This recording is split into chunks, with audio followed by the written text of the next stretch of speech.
ನಮಸ್ತೆ ಎಲ್ಲರಿಗೂ ಮಕರ ಸಂಕ್ರಾಂತಿಯ ಹಾರ್ದಿಕ ಶುಭಾಶಯಗಳು. ಸೊ ಎಳ್ಳು ಬೆಲ್ಲ ತಿಂದು ಒಳ್ಳೆ ಮಾತಾಡಿ. ಸೊ ಗುರುಗಳು ಏನ್ ಹೇಳ್ತಾರೆ ಇವತ್ತು ನೋಡೋಣ. ಸೊ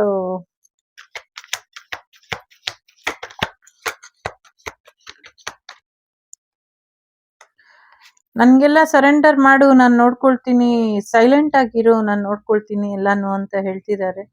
ಸದ್ಯಕ್ಕೆ ನಿಮ್ಮ ಪರಿಸ್ಥಿತಿ ಏನಾದ್ರೂ ಇರ್ಲಿ ಅಥವಾ ಏನೇ ಶತ್ರುಬಾಧೆ ಇರ್ಲಿ, ಎಲ್ಲ ನಂಗೆ ಸಂಪೂರ್ಣವಾಗಿ ಶರಣಾಗು, ನಾನು ನೋಡ್ಕೊಳ್ತೀನಿ ಅಂತ ಹೇಳ್ತಿದ್ದಾರೆ. ಗುರುಗಳು ನಿಶ್ಶಬ್ದವಾಗಿ ನಿನ್ನ ಏಳಿಗೆಯ ಕಡೆ ನೀನು ಗಮನನ ಕೊಡು ಅಂತ ಹೇಳ್ತಿದ್ದಾರೆ. ಸೊ ಹಾಗಾಗಿ ಸದ್ಯಕ್ಕೆ ನಿಮ್ ಜೀವನದಲ್ಲಿ ಏನೇ ಕಹಿ ಘಟನೆ ನಡೀತಾ ಇದ್ರು ಅಥವಾ ಏನೇ ಒಂದಷ್ಟು ಹೆವಿ ಎನರ್ಜಿ ಇದ್ರೂ ಕೂಡ ತಲೆಗೆಡ್ಸ್ಕೊಳ್ಬೇಡಿ. ಗುರುಗಳ ಪಾದಕ್ಕೆ ಅದನ್ನ ಸಮರ್ಪಣೆ ಮಾಡಿ ನಿಮ್ಮ ಏಳಿಗೆ ಕಡೆ ಹೆಚ್ಚಿನ ಗಮನನ ಕೊಡಿ ಅನ್ನುವಂಥದ್ದು ಇದೆ. ಕೆಲವು ಕಹಿ ಅನುಭವಗಳು ಆಗ್ಲೇಬೇಕು, ಕೆಲವು ಶತ್ರುಗಳು ಏನ್ ತೊಂದರೆ ಮಾಡ್ತಿದಾರೋ ಅದಾಗ್ಲೇಬೇಕು. ಕಾರಣ ಇಷ್ಟೇ, ಪಾಸ್ಟ್ ಲೈಫ್ ಕರ್ಮ ಇರಬಹುದು ಅಥವಾ ಒಂದಷ್ಟು ಸೋಲ್ ಲೆಸನ್ಸ್ ಇರಬಹುದು, ನಮ್ಗೆ ಅರಿವಾಗಬೇಕಾಗಿರುವಂಥ ಪಾಠಗಳು ಕೂಡ ಇರಬಹುದು. ಪಾಠಗಳು ಎರಡು ಕೂಡ.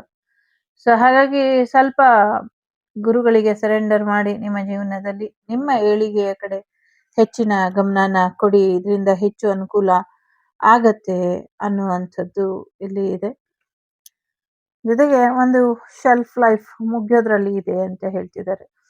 ಎಲ್ಲವೂ ಮುಗಿಲೇಬೇಕು, ಎಲ್ಲವೂ ಎಂಡ್ ಆಗ್ಲೇಬೇಕು. ನಾನು ಕೆಲವನ್ನ ಅಂತ್ಯ ಮಾಡ್ತೀನಿ, ಸಮಯ ಬಂದಿದೆ ಈಗ. ಅದೊಂದು ರಿಲೇಶನ್ಶಿಪ್ ಆಗಿರ್ಬೋದು ಅಥವಾ ಏನೋ ಒಂದು ಸಿಚುವೇಶನ್ ಆಗಿರ್ಬೋದು. ಸೊ ಎರಡು ಬೇರೆ ಬೇರೆ ವಿಧದಲ್ಲಿ ಅಂತ್ಯ ಆಗ್ತವೆ ಅನ್ನುವಂಥದ್ದು ಇದೆ. ಸಾಕಷ್ಟು ವಿಧದಲ್ಲಿ ನಿಮ್ಗೆ ಬದಲಾವಣೆ ಕೂಡ ಬರ್ತಾ ಇದೆ. ಸೊ ಯಾರ್ದೋ ಪ್ರಾಣ ಪಕ್ಷಿ ಕೂಡ ಆರಿ ಹೋಗುವಂಥದ್ದು ಕಾಣಿಸ್ತಾ ಇದೆ. It means nothing to worry. So it's end of life ಅಷ್ಟೇ. ಸೊ ಅದು ಹೋಗ್ಲೇಬೇಕು, ಅದು ಅಪಮೃತ್ಯು ಅಂತೇನಿಲ್ಲ. ಸೊ ಅದು ಆ ಥರದ್ದು ಸಮಥಿಂಗ್ ಏನೋ ಆ ಥರ ಎನರ್ಜಿ ಇದೆ. ಸೊ ಎಕ್ಸ್ಪೈರಿ ಡೇಟ್ ಅಂತ ಕೂಡ ಅನ್ನಿಸ್ತಾ ಇದೆ. ಸೊ ಬ್ಯಾಲೆನ್ಸ್ ಮಾಡ್ಕೊಳ್ಳಿ ಎನರ್ಜಿನ ಅನ್ನುವಂಥದ್ದು ಇದೆ. ಹೊಟ್ಟೆಯ ಆರೋಗ್ಯದ ಕಡೆ ಸ್ವಲ್ಪ ಹೆಚ್ಚಿನ ಗಮನನ ಕೊಡಿ ಅನ್ನುವಂಥದ್ದು ಇದೆ. ಜೊತೆಗೆ ಉಸಿರಾಟದ ಒಂದಷ್ಟು ತೊಂದರೆ ಆಗಬಹುದು ಮುಂದಿನ ದಿನಗಳಲ್ಲಿ. ಪ್ರಾಣಾಯಾಮನ ಮಾಡಿ ಇದರಿಂದ ಹೆಚ್ಚು ಅನುಕೂಲ ಆಗತ್ತೆ ಅನ್ನುವಂಥದ್ದು ಇದೆ. ಸೊ ಹರಿ ಸರ್ವೋತ್ತಮ ವಾಯು ಜೀವೋತ್ತಮ, ಪ್ರಾಣಾಯಾಮನ ಮಾಡಿ ಇದರಿಂದ ಒಳ್ಳೇದಾಗತ್ತೆ ಅನ್ನುವಂಥದ್ದು ಕೂಡ ಇದೆ. ನಿಮ್ಮ ಶತ್ರುಗಳು ನಿಮ್ಮ ಬಗ್ಗೆ ಎಲ್ಲ ವಿಚಾರಗಳನ್ನು ಬೇರೆಯವರಿಗೆ ತಿಳಿಸ್ಕೊಡ್ತಿದ್ದಾರೆ. ನಿಮ್ಮ ಶತ್ರುಗೆ ನಿಮ್ಮ ಜೊತೆಯಲ್ಲಿರೋ ಅಂಥವ್ರೆ ಎಲ್ಲ ತಿಳಿಸ್ಕೊಡ್ತಿದ್ದಾರೆ ಅನ್ನುವಂಥ ಭಯ ಅಥವಾ ಆತಂಕ ಬೇಡ ನಿಮ್ಗೆ ಅನ್ನುವಂಥದ್ದು ಇದೆ. ಎಲ್ಲೋ ಒಂದ್ ಕಡೆ ಕೆಲವು ಒಳ್ಳೇದು ಕೆಟ್ಟದು ಅನ್ನೋದು ಒಳ್ಳೆಯವರೇ ಮಾಡೋದಕ್ಕಾಗೋದಿಲ್ಲ. ಕೆಲವು ಸತಿ ನಮ್ಗೆ ಮಾಡಿದಂಥ ನೆಗೆಟಿವಿಟಿ ಕೂಡ ನಮ್ಗೆ ಪಾಸಿಟಿವ್ ಆಗಿ ಬದಲಾಗಬಹುದು. ಆ ಥರದ ಸಾಧ್ಯತೆಗಳು ಕೂಡ ಇರುತ್ತೆ. ಸೊ ಒಂದಷ್ಟು ಕಹಿ ಘಟನೆ ಇರಬಹುದು. ಖಂಡಿತವಾಗ್ಲೂ ಮುಂದಿನ ದಿನಗಳಲ್ಲಿ ಒಳ್ಳೆಯ ರೀತಿಲಿ ನಿಮ್ ಜೀವನ ಬದಲಾಗತ್ತೆ ಅನ್ನುವಂಥದ್ದು ಕೂಡ ಇದೆ. ನಿಮ್ಮನ್ನ ಗುರುಗಳು ಆಯ್ಕೆ ಮಾಡ್ಕೊಂಡಿದ್ದಾರೆ. ಒಂದಷ್ಟು ಕೆಲಸ ಕಾರ್ಯಗಳು ನಿಮ್ಮಿಂದ ಆಗಬೇಕು ಅನ್ನುವಂಥ ಕಾರ್ಯಕ್ಕೆ.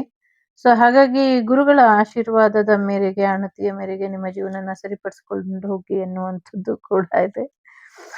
ಜೊತೆಗೆ ಒಂದಷ್ಟು ವಿಚಾರಗಳಲ್ಲಿ ನೀವು ಕೊಟ್ಟಂತ ಮಾತನ್ನ ತಪ್ಪಬೇಡಿ.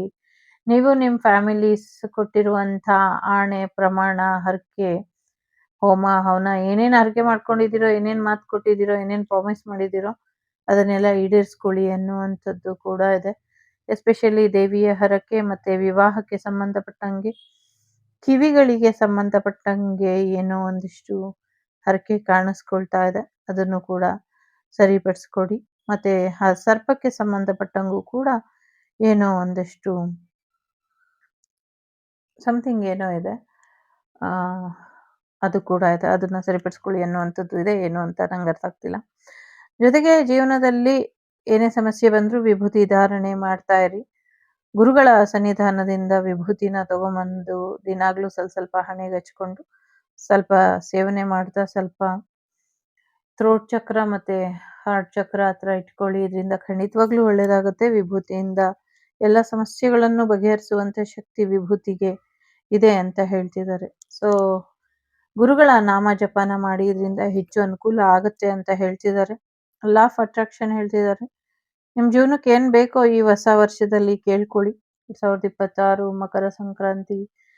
ಸೊ ಇವತ್ತು ಸೂರ್ಯ ಏನು ಪಥ ಬದಲಾವಣೆ ಆಗಿದ್ದಾರೆ. ಸೊ ಈಗ ಎಲ್ಲ ದೇವತೆಗಳಿಗೂ ಹೆಚ್ಚು ಶಕ್ತಿ ಇರುತ್ತೆ. ಹಾಗಾಗಿ ಜಾತ್ರೆಗಳೆಲ್ಲ ಜಾಸ್ತಿ ನಡೀತಾ ಇರುತ್ತೆ. ಬೇರೆ ಟೈಮಲ್ಲಿ ಇರಲ್ಲ ಅಂತಲ್ಲ, ಇರುತ್ತೆ. ಆದ್ರೆ ನಾವು ಧನುರ್ಮಾಸ ಎಲ್ಲ ವ್ರತಾಚರಣೆ ಮಾಡಿರ್ತೀವಲ್ಲ, ಸೊ ಅದರಿಂದ ಇನ್ನ ಪವರ್ಫುಲ್ ಆಗಿರ್ತಾರೆ. ಸೊ ಹಾಗಾಗಿ ಏನ್ ಬೇಕೋ ಕೇಳ್ಕೊಳ್ಳಿ, ಕೊಡ್ತಾರೆ ಅನ್ನುವಂಥದ್ದು ಇದೆ. ಈ ಮ್ಯಾಜಿಕ್ ಅನ್ನ ಮರಿಬೇಡಿ. ಒಳ್ಳೆಯ ಆಲೋಚನೆಗಳು, ಒಳ್ಳೆಯ ಜೀವನ ಶೈಲಿ ನಿಮ್ದಾಗಿರ್ಲಿ ಅನ್ನೋದನ್ನ ಕೂಡ ಗುರುಗಳು ಹೇಳ್ತಾರೆ. ಸೊ ನೀವು ಒಂಟಿ ಅಲ್ಲ ಅನ್ನುವಂಥದ್ದನ್ನ ಅವ್ರು ಹೇಳ್ತಿದ್ದಾರೆ. ಎಲ್ಲಾ ಸಿಚುವೇಶನ್ ಅಲ್ಲೂ ಅವರು ನಿಮ್ ಜೊತೆ ಇರ್ತೀನಿ ಅಂತ ಹೇಳ್ತಿದ್ದಾರೆ. ಸೊ ಸೋಲ್ ಜರ್ನಿ ಇದೆ. ಒಬ್ರೇ ಈ ಒಂದು ಸೋಲ್ ಜರ್ನಿಲಿ ಇರ್ಬೇಕು. ಸೊ ಯಾರೋ ನಿಮ್ ಜೊತೆ ಬರ್ತಾರೆ ಅಥವಾ ನಿಮ್ಗೆ ಕೊನೆವರೆಗೂ ಇರ್ತಾರೆ ಅಂದ್ರೆ ಇಲ್ಲ. ಸೊ ನೀವೇ ನಿಮ್ ಸೋಲ್ ಜರ್ನಿನ ಕಂಪ್ಲೀಟ್ ಮಾಡ್ಕೊಳ್ಳಿ ಅನ್ನುವಂಥದ್ದು ಕೂಡ ಇದೆ. ಒಳ್ಳೇದಾಗ್ಲಿ. ಇದು ಮೊದಲನೇದು, ಇದು ಎರಡನೇದು, ಇದು ಮೂರನೇದು. ಸೊ ಏನ್ ಬರುತ್ತೆ ಅಂತ ನೋಡೋಣ. ಇನ್ನೊಂದ್ ಸ್ವಲ್ಪ ಯಾರ್ದೋ ಪ್ರಶ್ನೆ ಇದೆ. ಡಿವೈನ್ ಟೈಮಿಂಗ್ ಅಲ್ಲಿ ಅದಾಗತ್ತೆ. ಸೊ ಬೇಡದಿರೋ ಅಟ್ಯಾಚ್ಮೆಂಟ್ ಇಂದ ಹೊರಗ್ ಬನ್ನಿ. ಸೊ ಇಲ್ಲಿ ಥರ್ಡ್ ಪಾರ್ಟಿ ಸಿಚುವೇಶನ್ ಇರ್ಲಿ, ಬೇಡದಿರುವಂತ ಪ್ರಯೋಗಗಳಾಗಿರ್ಲಿ, ಏನೇ ಇರ್ಲಿ, ಎಲ್ಲಾನು ಸದ್ಯಕ್ಕೆ ಇಗ್ನೋರ್ ಮಾಡಿ ಅನ್ನುವಂಥದ್ದೇ ಇದೆ. ಏನ್ ಸಫರ್ ಮಾಡ್ತಿದ್ದೀರಾ ಅದನ್ನ ಜಡ್ಜ್ ಮಾಡೋದಕ್ಕೆ ಹೋಗ್ಬೇಡಿ.